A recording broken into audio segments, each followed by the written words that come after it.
Praise the lord అండి. దేవుని దయవల్ల మీరందరూ క్షేమంగా ఉన్నారని ఆశిస్తున్నాను. ఇప్పటి వరకు మనం మత్తయి సువార్త 26వ అధ్యాయం వరకు చదువుకున్నాం కదండి. ఇవాళ మనం మత్తయి సువార్త 27వ అధ్యాయము కొన్ని వచనాలు చదువుకునే ముందు ఒక చిన్న ప్రేయర్ చేసుకుందామండి.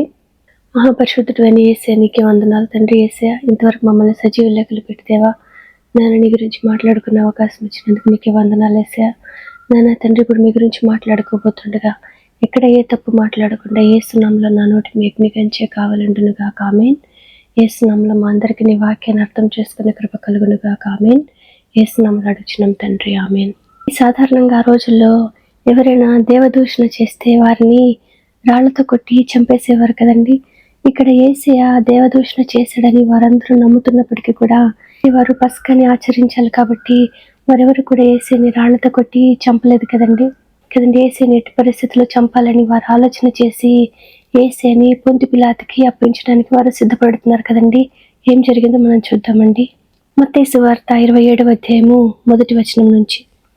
ఉదయమైనప్పుడు ప్రధాన యాజకులను ప్రజల పెద్దలందరూ యేసును చంపవలెనని ఆయనకు విరోధముగా ఆలోచన చేసి ఆయనను బంధించి తీసుకొని పోయి అధిపతి అయిన పొంతి పిలాతునకు అప్పగించిరి.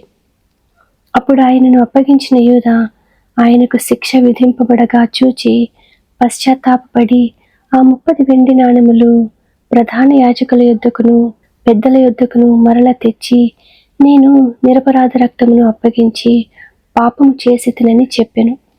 వారు దానితో మాకేమి, నీవే చూసుకోమని చెప్పగా అతడు ఆ వెండి నాణెములు దేవాలయములో పారవేసి పోయి ఉరిపెట్టుకునెను. తండ్రి యేసయ్యని అప్పగించే వరకు కూడా యూదాని ప్రోత్సహించిన సైతాన్ ఇప్పుడు ఏం చేస్తుందండి? యేసయ్యకి ఎప్పుడైతే శిక్ష విధింపబడిందని యూదా చూశాడో అప్పటి వరకు ప్రోత్సహించిన సాతాను ఒక్కసారిగా యూదాని నిరుత్సాహపరుస్తుంది కదండి. నీ వల్లనే కదా ఇదంతా జరిగింది, నువ్వు బతికి వేస్ట్, నువ్వు చనిపోతే బెటర్ అనేసి ఇటువంటి ఆలోచనలని సాతాను యూదాకి చెప్పి ఉండొచ్చు కదండి. సాతాను యొక్క ప్రేరేపణకి లోబడిన యూదా దేవుని యొక్క గద్దింపుని వినడానికి కూడా ఆసక్తిని చూపించలేదు కదండి.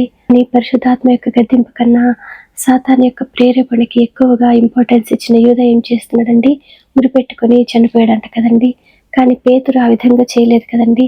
పేతురు సాతాను యొక్క ప్రేరేపణ కన్నా పరిశుద్ధాత్మ యొక్క గద్దింపుకి లోబడ్డాడు కదండి. అందుకని అతను తను చేసిన తప్పుకి పశ్చాత్తాపపడి క్షమాపణను కోరుకుని క్షమించబడ్డాడు కదండి. అదేవిధంగా పరిశుద్ధాత్మ యొక్క గద్దింపుకి లోబడి మన జీవితాలను సరి చేసుకునే కృప యేసు నామములో మనందరికీ కలుగునుగా ఆమేన్. యేసు నామములో మనందరికీ సమాధానం కలుగునుగా ఆమేన్.